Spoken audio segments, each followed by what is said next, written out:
Thank you so much for that very kind introduction. It is really a pleasure to be back at Brown. I didn't hesitate for a moment when I was invited. I always have enjoyed my visits, and I've met some new people already and look forward to meeting more after the talk is over. This talk that I'm giving, something of a new area for me, kind of new and old. It's brought me back to art history, and as I was saying to Bob earlier, in a framework in which art historians, which is my home discipline, framework in which art historians are now thinking a lot about world art history. And world art history, as a very undefined field, really re-engages with areas that have previously been treated only by anthropologists. There's a real convergence, I think, and so it was a particular pleasure that this title that I proposed, one of several I could have given, was the one that was chosen, and I look forward to your comments very much. Two images have stayed in my mind from the Metropolitan Museum of Art's 2012 exhibition, African Art, New York and the Avant-Garde. One is a portrait of Georgia O'Keeffe made by Alfred Stieglitz in 1819. In the photograph, O'Keeffe holds aloft a carved spoon from the Côte d'Ivoire. The extended fingers of her right hand and the tilt of her head direct our gaze toward the African carving, whose rhythmic ovoids and concavities turn our eyes back again to the full curving volumes of O'Keeffe's nude body. As a gallerist, Stieglitz was famously an early promoter of African art as an essential root and resource for modern art. Here, as a photographer, he draws two separate bodies marked by different cultural identities into one complementary and harmonious compositional whole. The photograph instantiates the visual symbiosis between Western artist and African carving that his exhibitions were intended to promote. That the portrait is also an image of desire is, as Wendy Grossman points out, revealed all the more clearly by a comparison with another Stieglitz portrait made a few years later, Georgia O'Keeffe with Matisse sculpture. Contemplating the European work, she is fully clothed and in a chaste white gown. The second picture that has stayed with me from the Met exhibition is a 1934 self-portrait by the African-American artist Malvin Gray Johnson, in which the artist depicts himself sitting in front of his painting, Negro Masks, made 2 years earlier. I think I'm in the wrong place here. Sorry, there we go. Made 2 years earlier. The portrait stakes Johnson's claim to modernism in two different ways: through its cubist pictorial space and its designation of works of primitive art, I put that in quotes, as primary sources of aesthetic inspiration. It also announces the artist's participation in the reclamation of the arts of Africa as an African-American artistic heritage, a project advocated by Alan Locke, the preeminent philosopher of the Harlem Renaissance. In 1927, 5 years before Johnson painted Negro Masks, Locke had organized an exhibition of the Blondeau Theatrical Arts collection of primitive African art, which he hoped to purchase for a proposed new Harlem Museum of Art. In his essay for the exhibition publication, Locke asserted the ancestral status of African art.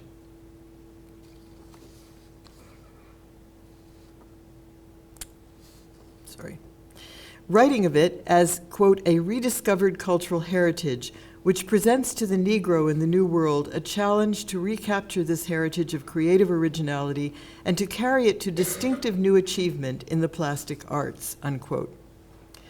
During the early 20th century, such acts of reclamation held a particular and restorative promise for African Americans and other artists belonging to colonized and indigenous societies, as they continued to struggle against racial discrimination and social marginalization. This promise is, I think, implicit in the fact that artists from these communities embraced the construct of primitive art despite the deeply offensive discursive contexts within which it was advanced by modernist artists and progressive intellectuals during the early 20th century. The famous exhibition Stieglitz organized in 1914 at his Gallery 291, for example, was entitled "Statuary in Wood by African Savages, the Root of Modern Art," unquote. The key term here is savages, and it marks a small but critical terminological slide, a spectrum of possibility within the primitivist discourse of the first half of the 20th century, and this demands more rigorous attention than it has yet received. The contradictions that it contained can be represented by the contrasting positions taken by Marius Desius in the text he wrote for the Gallery 291 exhibition, and that taken only a year later in Negerplastik, the groundbreaking book on African art published by Karl Einstein the next year in Munich. Desius enthused, quote, "Negro art, product of the land of fright, created by a mentality full of fear and completely devoid of the faculties of observation and analysis, is the pure expression of the emotion of a savage race, victims of nature, who see the outer world only under its most intensely expressive aspect and not under its natural one," unquote. Einstein, in contrast, celebrated the formal achievements of African sculpture, stressed that the roots of its aesthetic power lay in religious beliefs, and warned against, quote, "interpolating comforting evolutionary schemes and equating our thought process with the creative artistic process," unquote. As I will argue today, the broad evaluative and conceptual spectrum encompassed by the term primitivism not only explains how it could be embraced by artists from racialized and colonized societies all over the world, but also how the positions taken by the Western critics and scholars who promoted these arts could move along this spectrum until they finally fell off its end into a final rejection of the validity of the term. And I will argue further, citing examples from Canada and Australia, that it was in settler societies swept up in movements of cultural nationalism and self-definition, rather than in the European heartland of modernist primitivism, that these contradictions were most fully exposed and negotiated. The success of the modernists' promotion of African sculpture is evident in a review of Locke's exhibition that appeared in the New York Sun. The writer referred to the African art on display as, quote, "amazingly beautiful and astonishing objects which have only lately been recognized as works of art," unquote. And he also proclaimed their inherent superiority to the work of the Cubists. Even those who object most violently to this process in modern art will not be revolted by the use of that the Africans make of it. With the African, there is such a complete absorption of the idea he is trying to portray, and so vivid a realization of it, that the spectator is caught completely by the idea and is not aware of the manner. This, after all, is a major intention in art. So when a rebellious critic is tripped by the manner of a cubist, it may well be that the poor cubist is not sufficiently in possession of his central idea, unquote.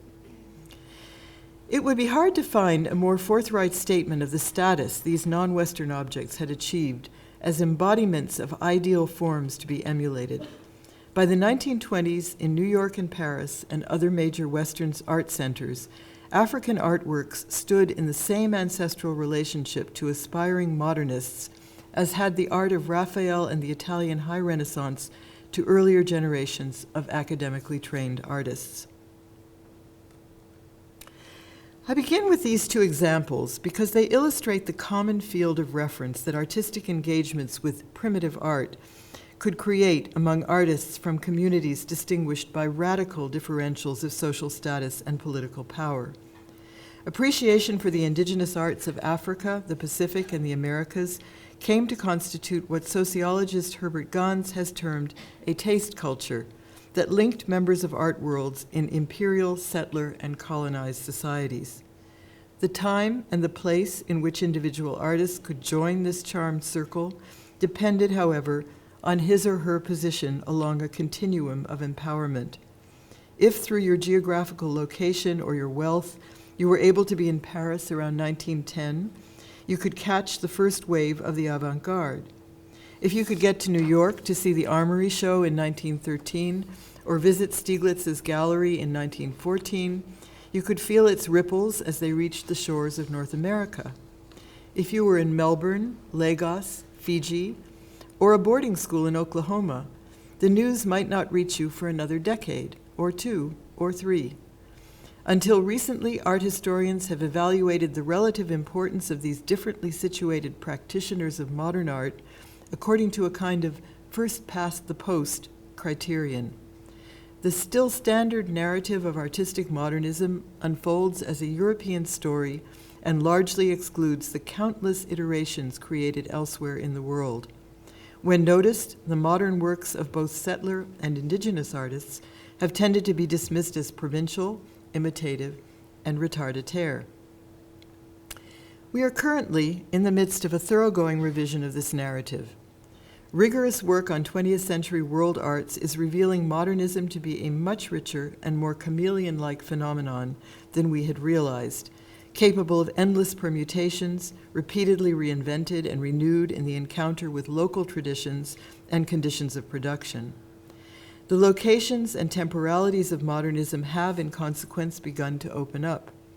As Susan Friedman urges in an important critique, quote, multiple modernities created multiple modernisms. Multiple modernisms require respatializing and thus reperiodizing, unquote.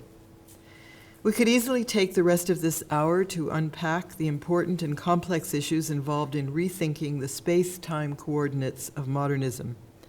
I ask you rather to accept Friedman's proposition as a given, at least for the moment, in order to focus instead on the core issue of aesthetic primitivism and its agency as the primary engine of modernism's global dissemination. More than any other constitutive component of modernism in the visual arts, the modernist appreciation of primitive art, in my view, accounts for its global adaptability. As illustrated by my opening examples, admiration and desire for primitive art directed the artistic gaze toward an ever-widening and eclectic array of traditional art forms as the precondition for creating the modern. In this sense, it was in its essence a movement dedicated to the appropriation of new and globally located ancestors. The modernist campaign for the acceptance of African and other primitive arts as fine art turned on a central paradox. It required the replacement of the primary references of the term primitive as backward and inferior with diametrically opposite references to the advanced and the superior. The modernists, in other words, insisted on retaining the core meanings of primitive as primal, simple, and natural, while converting the negative charge associated with these terms into a set of positive attributes. The tension created by going directly against the grain of common discourse became a source of the movement's militancy and forcefulness. Equally importantly, the modernists' project of redefinition transformed the primitive from an objectified category with fixed meanings into a movement, primitivism, which was processual and open-ended. I underline this shift because it points to the inherently dynamic nature of a movement. Primitivism fostered explorations of form and content by encouraging artists to revisit ancestral traditions, their own and other peoples, that had previously been condemned as childlike, pagan, or doomed to disappearance. In the political worlds of the 1920s and 30s, the turning of the burden of signification associated with the construct of the primitive was no small accomplishment, not only because its meanings had been extensively elaborated during the previous half-century by the cultural evolutionist theorists of the new discipline of anthropology, but also because evolutionist theories and cultural hierarchies had come to inform social attitudes and government policies. For members of dominant social groups in imperial mother countries and settler societies, to be primitive was to possess the simplest and most backward technologies, beliefs, and arts, attributes also identified as characteristic of the earliest periods in human history. We have only to recall the concluding lines of one of the most widely read and influential of the social Darwinist texts, Edward Tyler's 1871 Primitive Culture to realize the full implications of sociological primitivism. It is a harsher and at times even painful office of ethnography to expose the remains of crude old culture which have passed into harmful superstition, and to mark these out for destruction. Yet this work, if less genial, is not less urgently needful for the good of mankind. Thus active at once in aiding progress and in removing hindrance, the science of culture is essentially a reformer's science.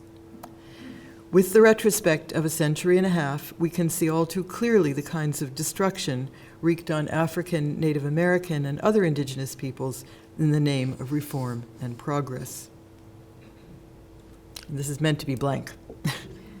If my repetitions of the terms primitive and primitivism during the past few minutes have felt uncomfortable, it is because of the thoroughgoing deconstruction accomplished by the work of critics and theorists such as James Clifford, Mariana Turgovnik, Hal Foster, Sally Price, and Annie Coombs since the 1980s under the impact of post-structuralism, post-colonialism, and globalization. In the aftermath of these critiques, for which the debates around the 1984 Museum of Modern Art exhibition, Primitivism and 20th Century Art, Affinities of the Tribal and the Modern, were a major stimulus, we now use the terms only within scare quotes. The problem I have come to see in this body of writing, despite its profound influence on me and my whole generation, is that it largely discounts distinctions between the primitivism advanced by the cultural evolutionists and the primitivism at large in modernist art worlds. Listen, for example, to a passage from Hal Foster's essay, The Primitive Unconscious of Modern Art, or White Skin, Black Masks. To value as art what is now a ruin, to locate what one lacks in what one has destroyed, more is at work here than compensation. Like fetishism, primitivism is a system of multiple beliefs, an imaginary resolution of a real contradiction, a repression of the fact that a breakthrough in our art, indeed a regeneration of our culture, is based in part on the breakup and decay of other societies, that the modernist discovery of the primitive is not only in part its oblivion, but its death. And the final contradiction, or aporia, is this: no anthropological remorse, aesthetic elevation, or redemptive exhibition can correct or compensate this loss, because they are all implicated in it.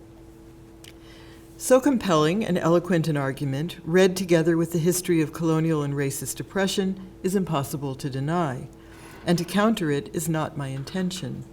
I want rather to point to the ways in which such blanket condemnations are incomplete and ahistorical.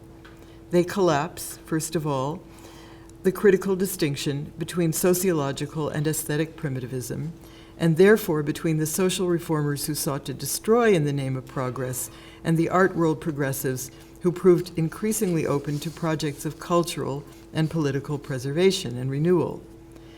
To establish the distinction between these two primitivisms, we need to recover a sense of artistic modernism as a self-consciously paradoxical project that could be playful, ironic, and mischievous, as well as deadly serious. And to understand its seriousness, we need to focus on the identification of the primitive with the ancestral as a shared legacy to be re-injected into modern life. This kind of primitivism was, to borrow Partha Mitter's phrase, the conscience of modernity, tempering its progressivism. The long history of primitivism within Western thought and aesthetic theory extends back to classical antiquity, as demonstrated by George Boas, Arthur Lovejoy, Adam Cooper, Francis Connolly, and others. Like all enduring ideas, primitivism has been revised, reinvented, and invoked to serve many different ends. In the early 21st century, however, we have not yet fully shed its late 19th century iteration, so intimately tied to scientific racism. To revisit primitivism has thus seemed as dangerous as opening Pandora's box. Ugly things will fly out, which once let loose into the world can never again be contained. Why then embark on this difficult and risky business? I urge the need because it is, in my view, a necessity if we are to develop the more inclusive understanding of modernism as a period not just in Western, but also in world art, that a post-colonial and global art history require. This conviction has grown on me since my first trip to Africa in the 1960s, when serendipitously I had a brief encounter with the art of the Oshogbo School, Nigeria's founding group of modernists. The catalyst for the founding of Oshogbo art during the 1950s had been the arrival of a European couple with strong modernist tastes, linguist Uli Bayer and his Austrian artist wife Suzanne Wenger. In my subsequent research in Indigenous North American arts, I have repeatedly come across parallel encounters that were equally generative and enabling of the emergence of modern art forms. For Anishinaabe or Ojibwe painter Norval Morrisseau, meetings in the 1950s at the beginning of his career with two professionally trained artists performed critical introductions to easel painting and Southern art markets and validated the flat pictorial space and pictographic line in which he was already interested.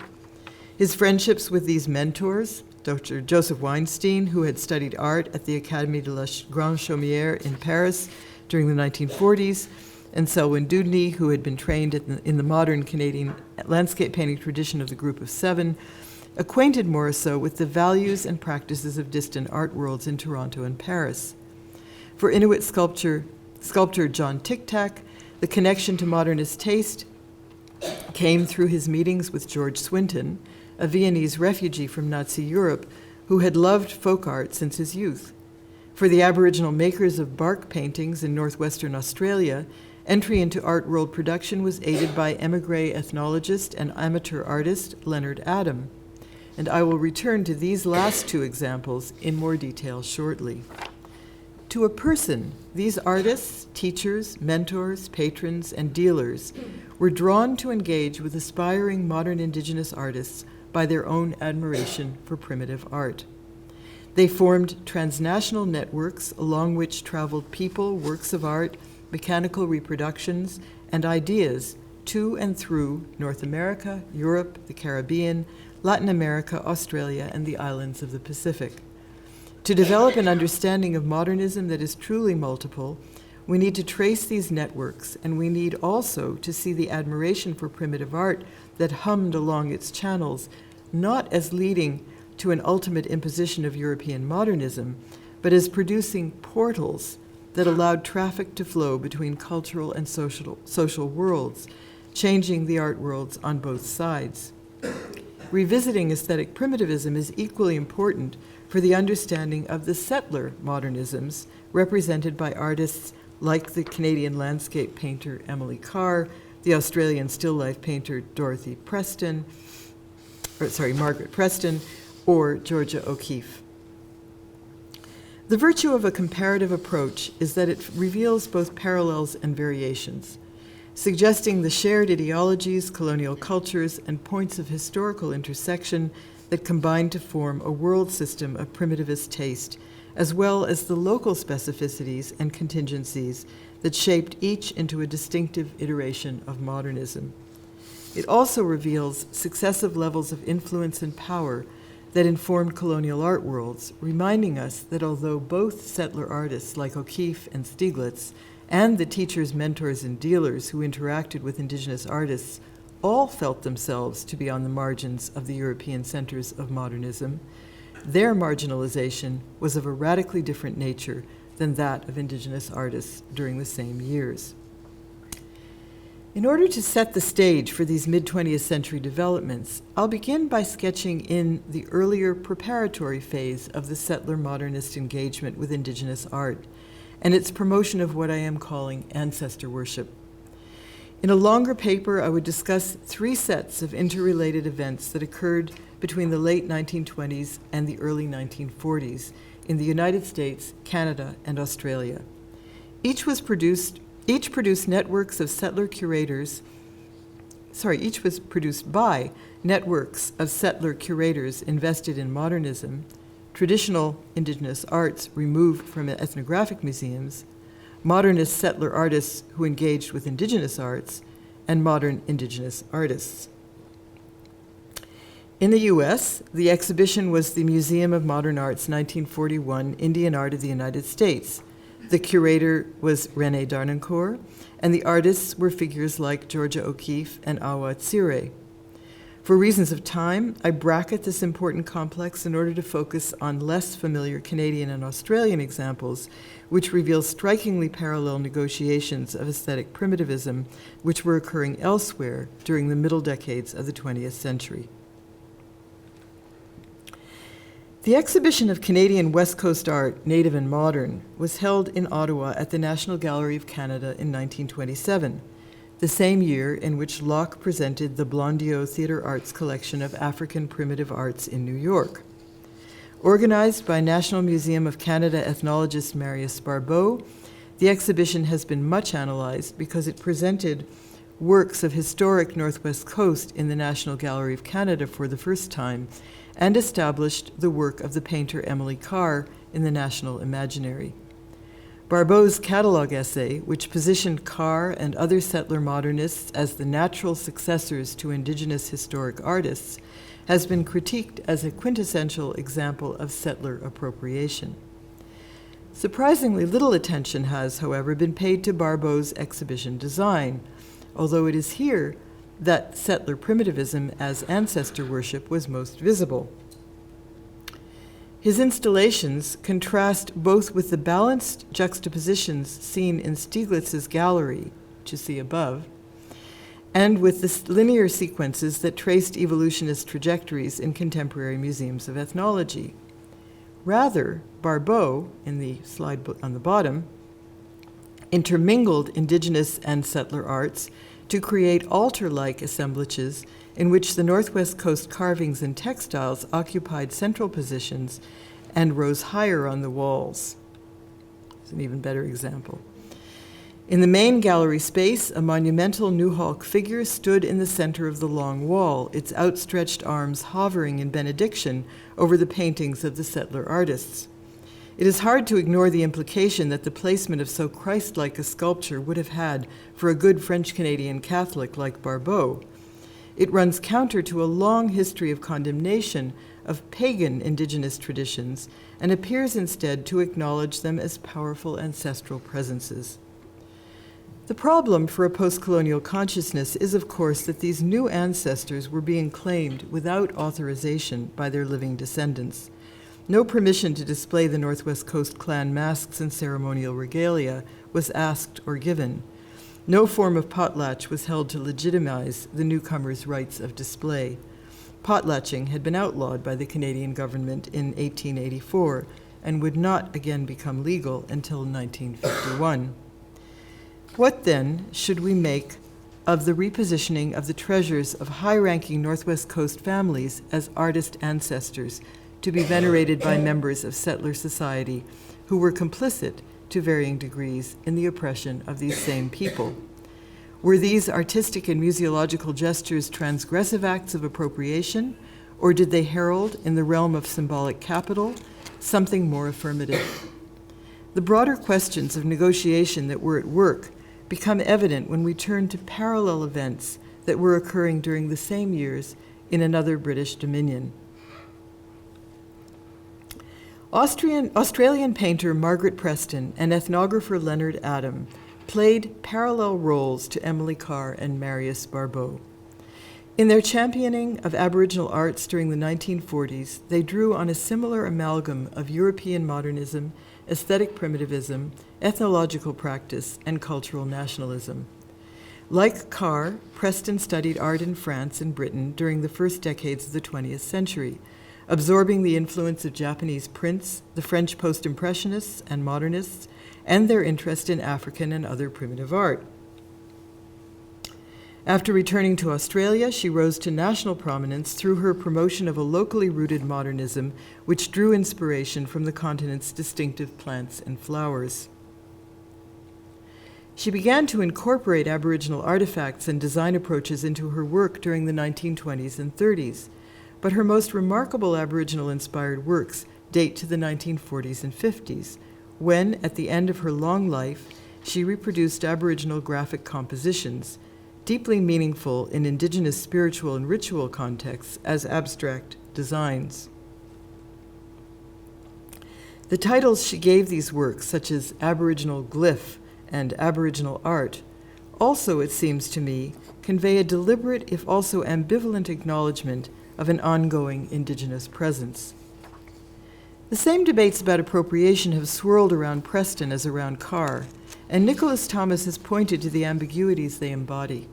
Quote, the instability of the and/or that connected Native and national culture made it never clear or predictable whether Indigenous art was affirming or being affirmed by the applications it inspired. It's no easy matter to measure, the issue being to what extent and in whose eyes, unquote.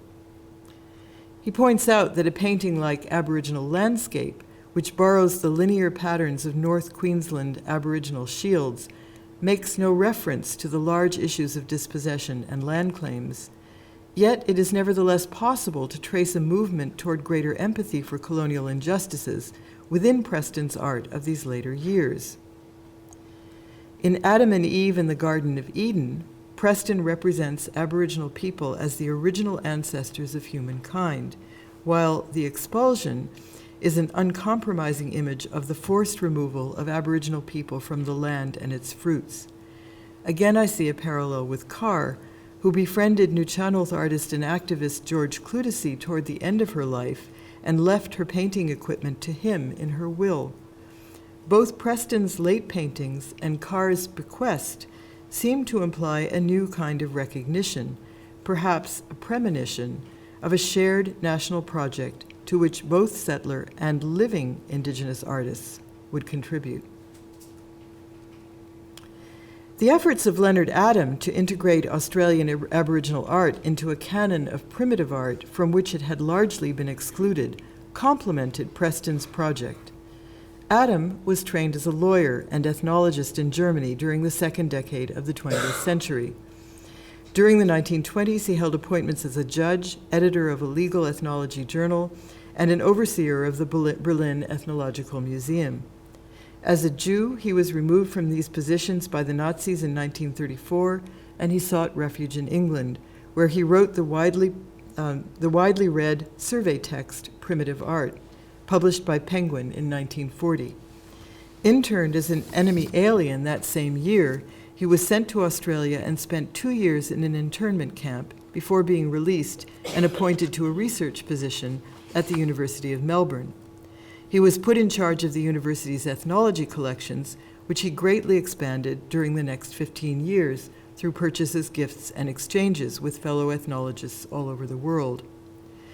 Both Preston and Adam played central roles in conceptualizing two groundbreaking exhibitions held during the early 1940s, which repositioned Australian Aboriginal art as ancestral to settler Australian art and as primitive art.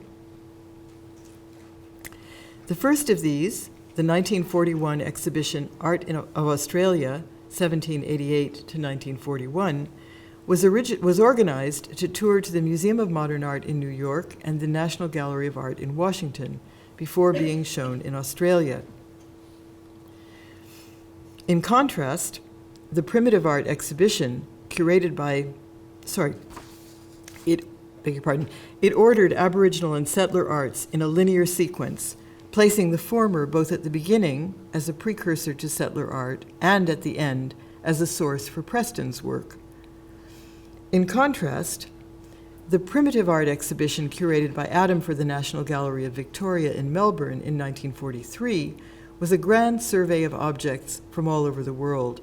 As Benjamin Thomas notes, Adam's key goals were to emphasize the great diversity and complexity of styles, technologies, and concepts which were included under the category of primitive art, and to refute the notion that Australian Aboriginal arts were too primitive to be included in this category. His catalog essay asserts Aboriginal artists, quote, artistic skill, imagination, and refined taste in regard to aesthetic arrangements and decorative designs. Adam wrote this essay barely a year after being released from the internment camp, and he was still working within the European evolutionist frameworks in which he had been trained and which informed the first edition of his book on primitive art. His answer to the question he imagines visitors will ask, how old is primitive art, repeats the standard paradigm of authenticity. Quote, although many primitive cultures were, and to some extent still are, contemporary with European civilization, they represent lower stages of cultural development and thus correspond in some respects, though by no means entirely, to the conditions of primitive man in Europe in far remote prehistoric times. A work of primitive art, made with original implements and being a pure product of naive primitive imagination, vision, design, and craftsmanship, may be appreciated as very old, even if that particular piece was made in the 20th century, unquote. Like other writers on primitive art during the first half of the 20th century, Adam applied unquestioningly the standard classifications and values of European art history, the hierarchies of decorative and fine arts, and the privileging of originality and naturalism. Yet at the same time, his text is also punctuated with statements that reflect his awareness of modernist values. For example, his admiration of the, quote, spontaneity and absolute sincerity of the primitive artist, which results from his alleged freedom from academic conventionality. What was radical about the 1943 exhibition was then the incorporation of Australian Aboriginal arts into the canon of primitive art that was accomplished by its transfer from ethnological to fine art display. Yet Adam's text also contains indications of the pressure that would be put on these doctrinaire views as his life in Australia continued. In one of the catalogue entries, for example, he explains the X-ray style of northeastern bark paintings, in which an animal's internal organs are shown, with insight surely drawn from his awareness of modernist art. Quote, how shall we account for this strange primitive style? The artist's vision is not purely optical, but intellectual. Again, as he undoubtedly depicts a reality, we may classify this type of art as a peculiar form of realism, unquote. As his experience of Australia and its Aboriginal peoples developed, Adam's views began to change. The acquisition he made for the University of Melbourne collection in 1946 of 36 bark paintings from Groote Island, Arnhem Land, that had been painted for a missionary the year before, evidences a new recognition of the authenticity of contemporary Aboriginal art. In his third edition of Primitive Art, published in 1954, he clearly stated his conviction of the need to encourage a commercial market for this Australian art. The model he cited for such a project was the successful school of modern painting developed by Pueblo and Navajo artists in the American Southwest.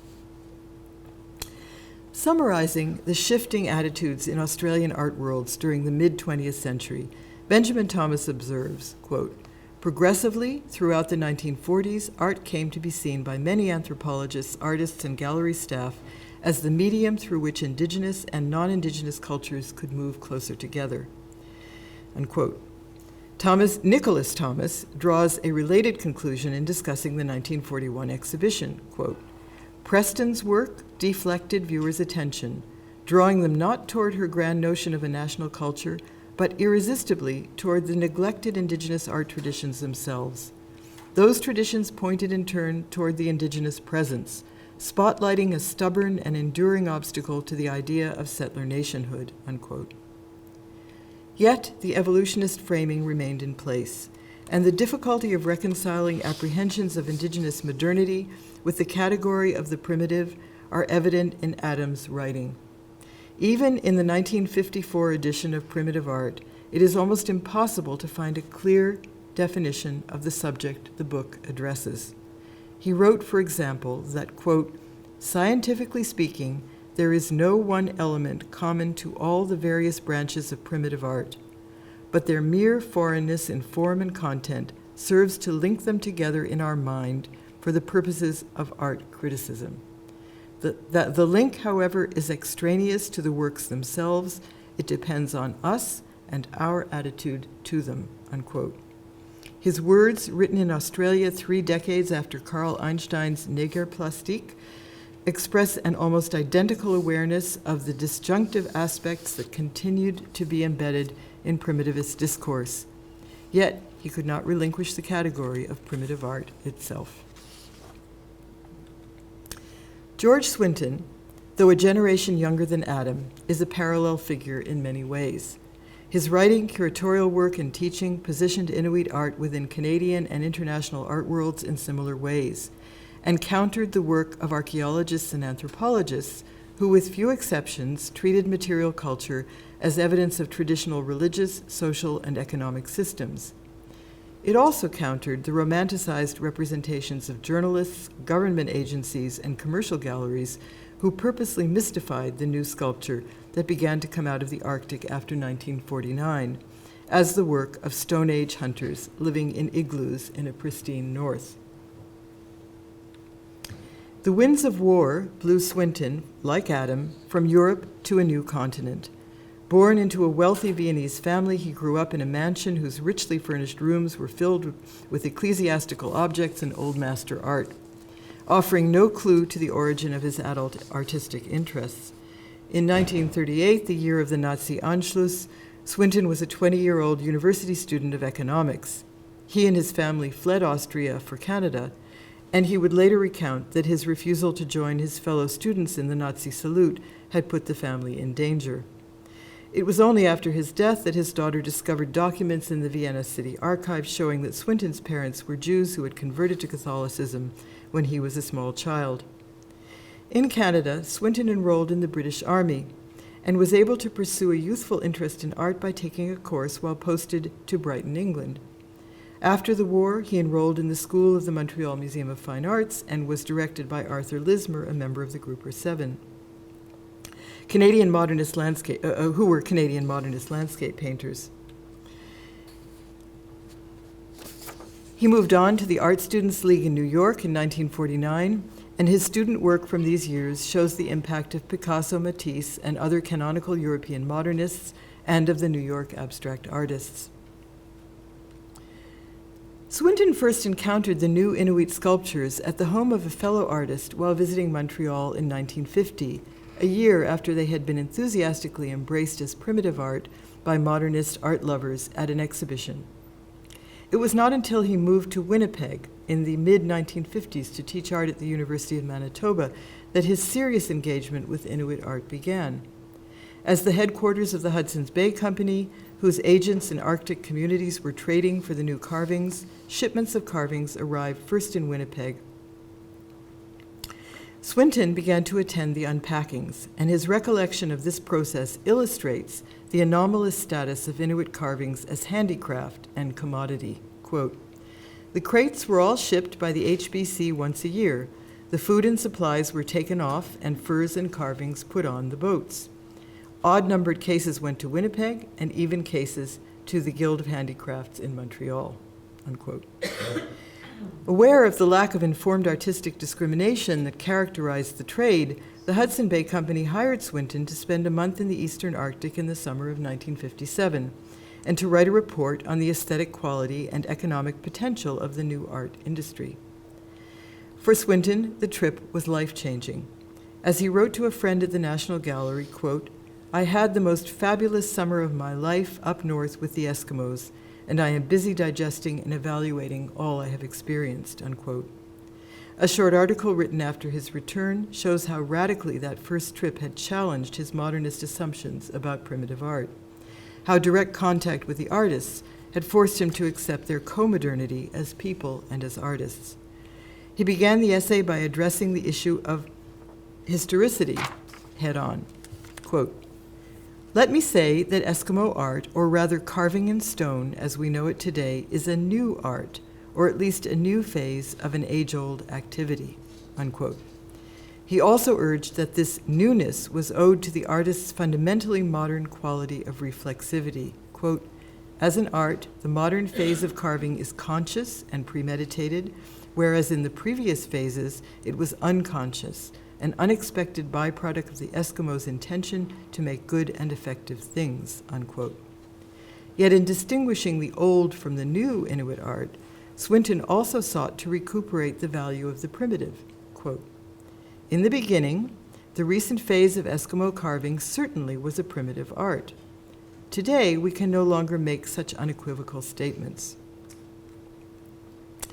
In his writing and curatorial projects, he promoted artists who seemed to him to retain the admired directness of vision he associated with the primitive, like the sculptors Tic-Tac and Pagnark, qualities that often translated into extreme formal simplification and lack of finish.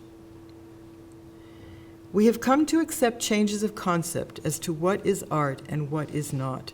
Within these terms, the primitive arts occupy a very special place, for here the skills of craftsmanship have a lesser meaning than emotive powers and vitality. In this sense, primitive arts are more apt to be right, to be good, to be art. The primitive artist, like the child, is expressive in spite of himself. His art, which is part of his life, becomes art in spite of itself, whereas with production that is aimed at art, it may never, in spite of the intention, become art at all. Adam, interestingly, had sought to make a similar distinction in his 1943 catalog essay, arguing that lack of self-consciousness distinguished true primitive from Western art. Quote, "A really primitive artist will never intentionally devise a new style or brood over a new technique or vision just to arouse a sensation among his fellow tribesmen. He may be a genius, but of a naive, unsophisticated type, endowed with a marked sense of tradition and thus devoid of any revolutionary tendency in regard to his style," unquote. Swinton further linked the quality of conscious creativity to the redemptive role of art in the modern world. Quote, "In this new activity, the individual's ability to transform experience into art, to give artistic form to the idea, and thus to achieve an object that has unique value of form and content, is the entirely new and different objective," unquote. Such statements point to the ways in which Swinton's own creative artistic project shaped his responses to Inuit art. After his nomadic years of immigration, war, and study, Winnipeg became at last the home where he would remain for 25 years and to which he would retire.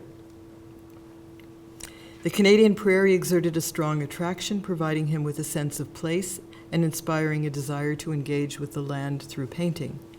In the mid-1950s, Swinton began to reject the dominance of abstraction and to adopt a representational style influenced by the German Expressionists and Francis Bacon.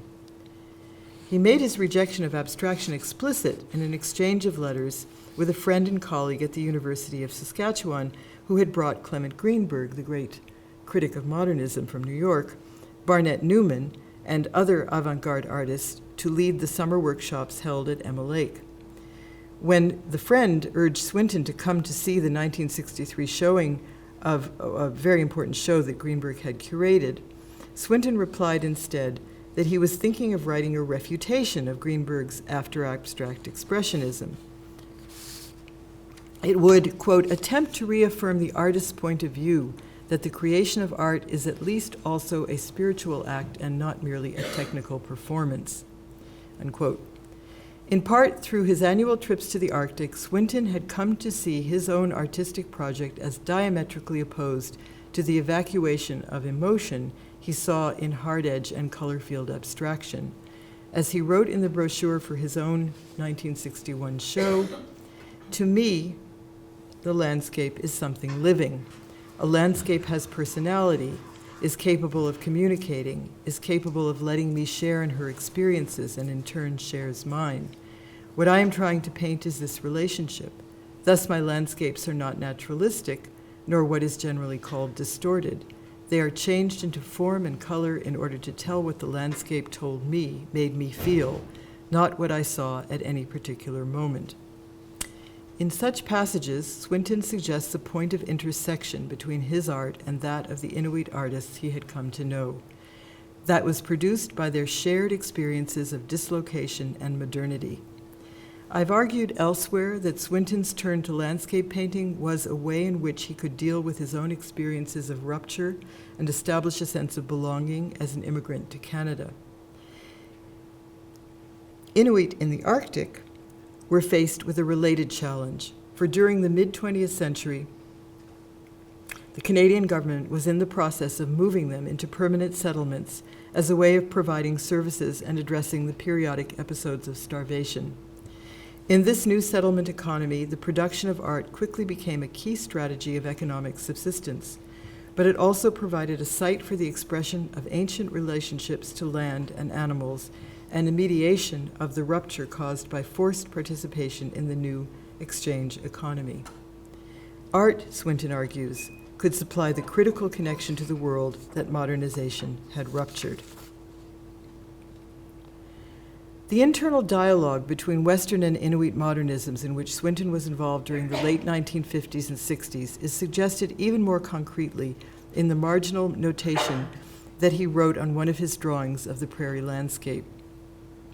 While not all the words are legible, the phrases primitive, unanalyzed, trap of native versus acculturated, Western approach, traditional versus contemporary, Herskovits, new lifestyles versus traditional, reveal in the most graphic possible way the simultaneity of his explorations as an artist and as an art writer. What the Inuit side of this dialogue is, presuming as I do that it also took place, is harder to determine and beyond the scope of this short paper, although an important topic for further research. Ultimately, Swinton left the large issue of aesthetic primitivism unresolved. By the time he published Sculpture of the Eskimo in 1978, he had come to see change as a perpetual condition and Inuit art not as a last survival of a primitive world view made obsolete by modernity, but as an ongoing response to modernity as an unceasing process of change. Ultimately, and I quote, in 1957, several people predicted the end of Eskimo art within this generation, or perhaps within 10 or 15 years. I was one of them. We were wrong. We looked into the future and said, how would it be possible for one's art to survive when one's culture is dying? Little did we know about the nature of Eskimo culture. We looked at what we thought were its essential factors, and we saw that they were gradually disappearing. New factors had come into existence. We thought and said, these are not Eskimo. Little did we know about what was Eskimo. We thought the factors that we knew, the data by which we defined the Inuit, were definitive. The only factor that we now know to be definite is change. Change as a tradition, change as a way of life, change as a way of being alive. Leonard Adams' Primitive Art was still a standard text when I began my doctorate in African art in the 1970s.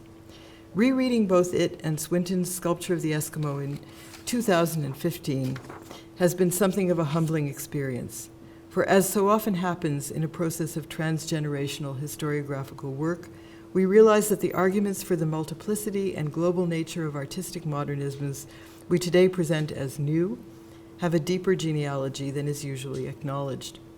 Adams' global network of museum curators and his citing of models from the American Southwest, and Swinton's assertion of the negative impacts of the economic systems imposed on Inuit and the environmental degradation that was threatening Arctic communities, foreshadow both today's focus on globalization, networks, and environmental art history. Ultimately, both men came to understand the need for reflexivity in cross-cultural research and the importance of inquiring into and respecting the emic perspective on art itself. Their activities also illuminate both the dangers and the possibilities offered by the politics of art in settler societies, the tensions that inform acts of appropriation, and the sites of convergence afforded by mutual identification with the land. Whether we can share other people's ancestors, artistic or otherwise, remains an open question. In 1958, at the beginning of Swinton's exploration of modern Inuit art, he wrote, "It is my concern to reevaluate Eskimo carving in stone so that it be understood and appreciated for what it really is and not for what we wish it to be. Today, after post-structuralism, we know that we can never tell histories of art for what they really are. Yet I think that Adam and Swinton model the importance of continual questioning of our own biases and presumptions in the ongoing struggle to maintain cross-cultural dialogues about art." Thank you.